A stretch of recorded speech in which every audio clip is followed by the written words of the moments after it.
A good night's sleep for many of us seems to be an elusive dream.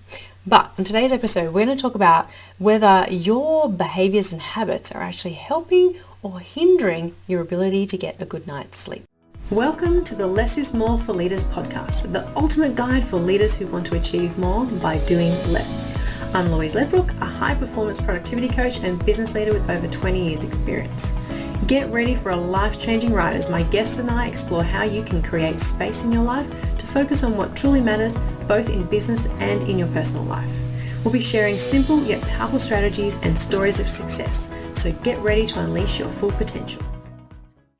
Now, for many stressed out, tired, busy business leaders, sleeping is actually quite challenging, right? And there are many reasons that happens, but most of us are just feeling desperate for a good night's sleep.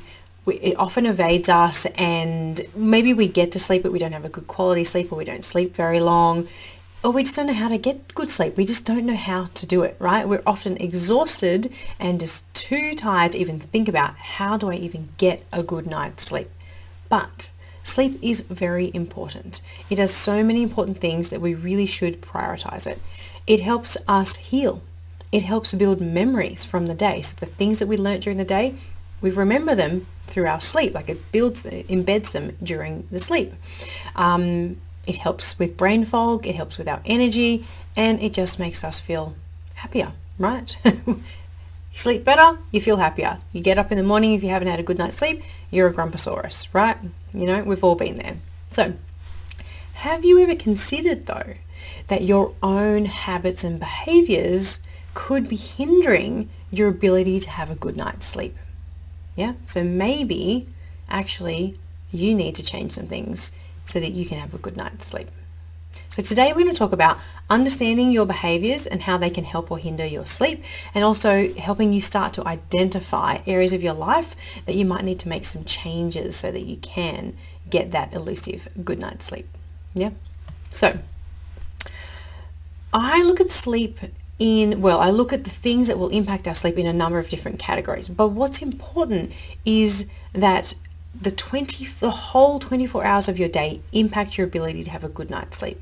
That includes while you're sleeping. So from the moment you wake up to the moment your head hits the pillow, and even while you're sleeping, there are things that you need to consider that will impact your ability to have a good night's sleep, or to get to sleep, or to stay asleep. Yeah. Now, there is so many things that we can't talk about all of them today, but I want to touch on the categories and a couple of examples today to help you to start to think about it. Okay. Now, I'm going to start firstly with a simple one that we all know about and consider in some ways sometimes. Yeah. And this is, I'll call it food and drink, but really it's anything that goes in your mouth. In fact, it's anything that's absorbed into your body, because so sometimes it even is things that go into our skin. They can even impact our ability to sleep as well. So caffeine, let's start with caffeine. Now, I know personally, right, that I used to caffeine up to make sure that I could get through the day. But we now know that a lot more about caffeine. We know the importance of sleep as well. And so I used to be one of those people that didn't have a lot of sleep. I haven't slept very well either my entire life.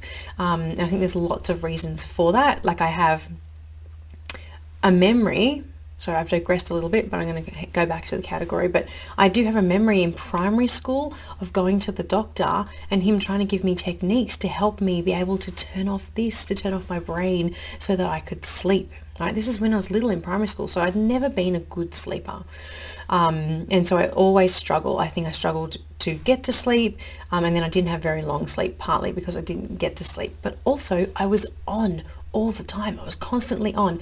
And what I didn't understand was that on and agitation, some of it had to do with not having enough sleep. So the less sleep I had, the more agitated and on I would be.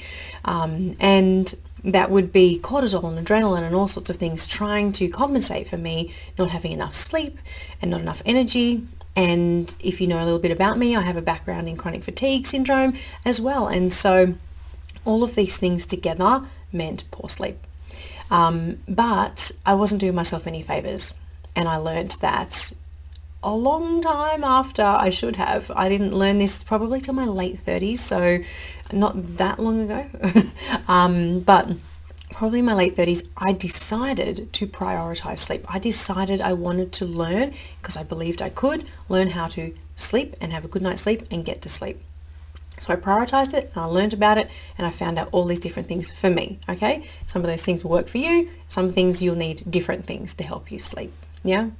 And now some people will turn to sleeping pills as well, okay? So you might turn to sleeping pills to help you sleep. Now, the problem with sleeping pills is it may help you get to sleep. Sometimes it may help you stay asleep. They don't always help you stay asleep. But the research shows that the thing is that sleeping pills often negate some of the important benefits of a good night's sleep. Yeah. And going back to the first category, food and drink, or the things that we put into our body, caffeine, as I mentioned, when we don't get enough sleep, sometimes we caffeine up so that we can get through the day. I used to do that before I became allergic to caffeine. I know I can't have it anymore, so I can't do that even if I wanted to. Some of us will take other types of drugs as well to get through the day. Luckily or unluckily, I can't do that either because of my health concerns. I can't detoxify them properly, and so they don't work for me well either. But some people will drug themselves up, they'll caffeine themselves up to get through the day. That also means you don't get a good night's sleep. So if you tell me that you can have a coffee at 9 o'clock at night and still get to sleep, I believe you. Okay? I don't not believe you. Some people can't get to sleep after caffeine. Some people can. But it affects your sleep regardless. It will affect the quality of your sleep. Okay? So it affects your ability to get into the deep sleep phase if you've had caffeine too late. Now, that's even for a trained professional who drinks caffeine all the time. Okay? That's just how it works in our body. It affects the chemicals in our body in the same way, and so it will affect your quality of sleep. So just consider maybe not having the late caffeine anymore so that you can improve the quality of your sleep. Yeah. Now, other foods and drinks might affect you as well. Eating too close to sleep, eating too much in the evening. Alcohol affects me personally. I can have just one drink and that's enough for my sleep to be affected. I don't have good quality sleep after drinking alcohol. That won't be the same for everybody. That is for me. When you drink alcohol, your body releases adrenaline, and that is obviously going to affect your ability to sleep. If you're like up on adrenaline, your body can't calm down the way it needs to have a good quality sleep. So understanding those things, understanding how your body reacts to different things. So if you eat something that you know you have an intolerance to, now I know there's plenty of you out there that love the things that they shouldn't be eating and so they eat them anyway, that if your body's trying to fight that and deal with that, at the end of the day, it's going to affect your quality of sleep, right? Your body can't focus on the sleep function.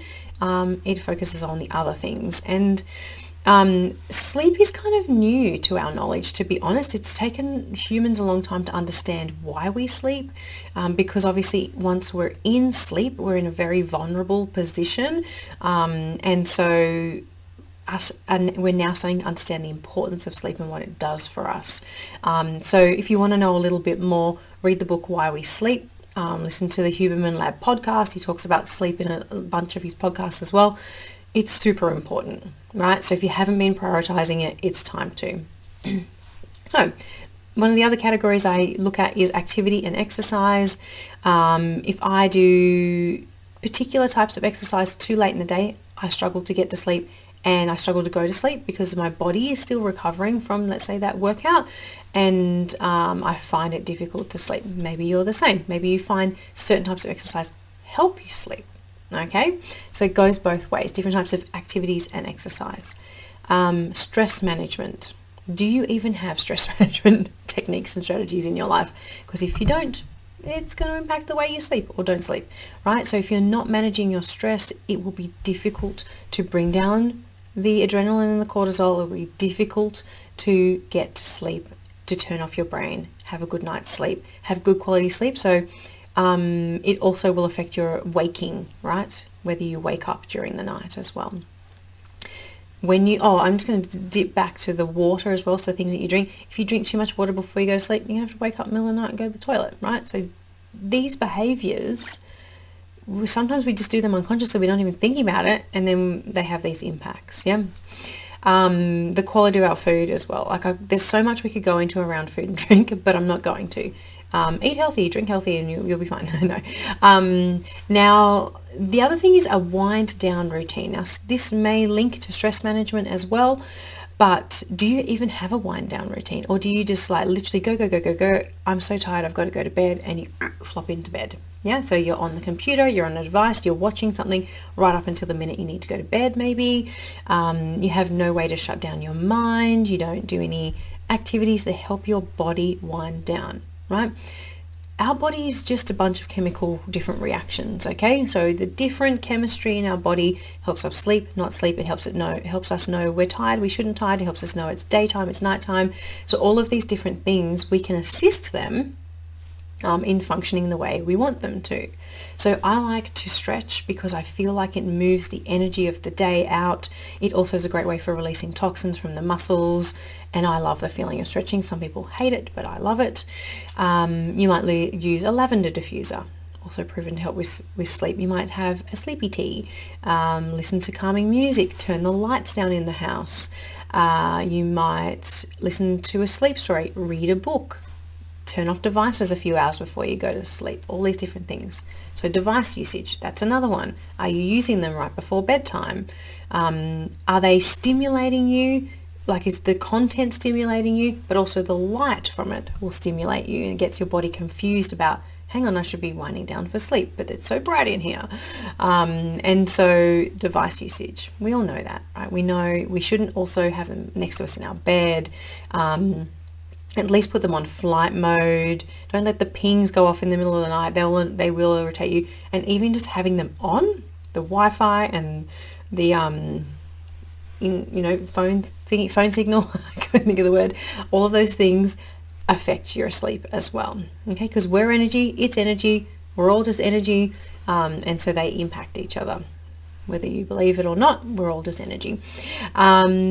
So the other thing, very important, is mind quietening activities. This could be meditation for you. That might not be enough.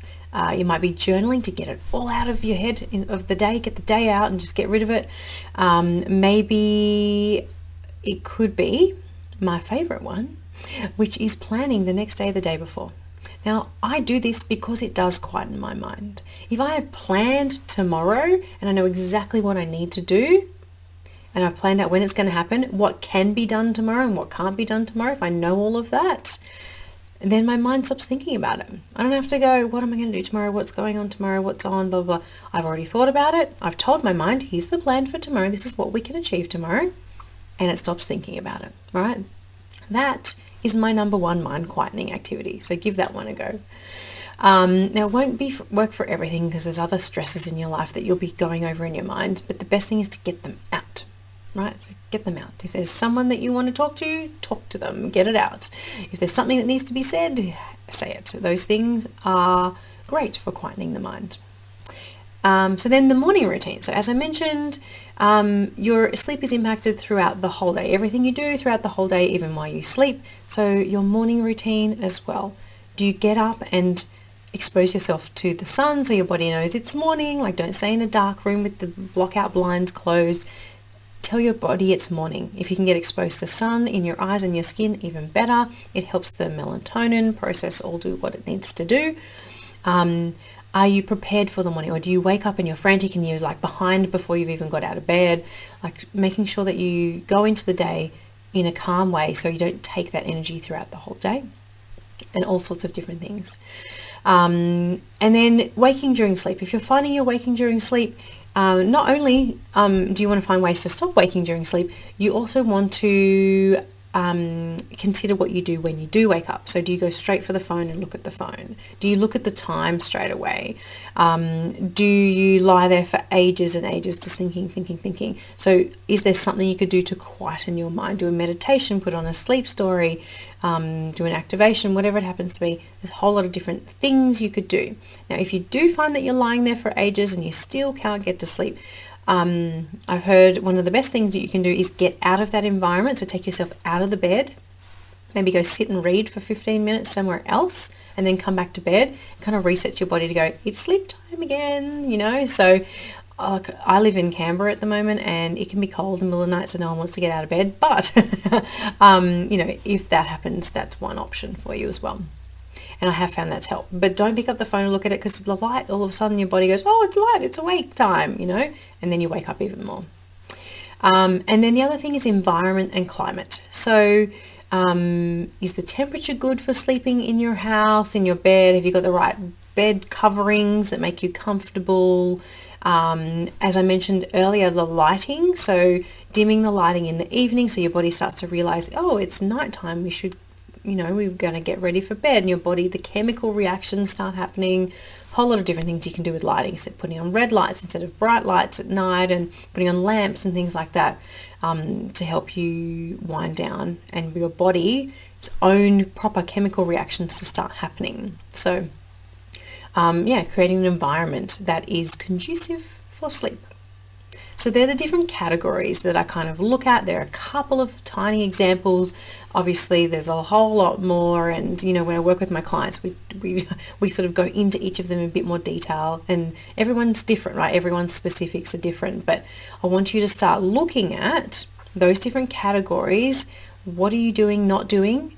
What could you be doing that's impacting your ability to get a good night's sleep? Now, these things all together make a good night's sleep, yeah? And so I trained myself over about a year period. It took me about a year to test and measure a bunch of different things to work out what worked for me so that I could sleep, because I was such a terrible sleeper. And so it took me about a year to work out the things that work for me. And look, I'm not perfect. Sometimes they slip away and then it all comes back, or, you know, the bad sleep. But I know what they are now, and I can just put them all in place, make them happen, and get back into a good routine. So it takes time, not only for you to work out what works for you, but also for your body to adjust to the new way. Yeah, and to everything to reset and start working as it should. So give it a go. Now, one night's not enough. Be consistent with it. Test different things. You do have to put the work in, right? But it's not hard. None of it's hard, but you do have to prioritize it. So I'm wishing you a good night's sleep. And if you enjoyed this episode, like, share, subscribe so you can see all episodes coming up. And if you want more, join me in the Female Leaders Thriving with Chronic Fatigue free Facebook group. We do trainings, we have downloads, all sorts of cool stuff in there. So you can learn to do more with less, and live a thriving life without being crazy, busy and tired.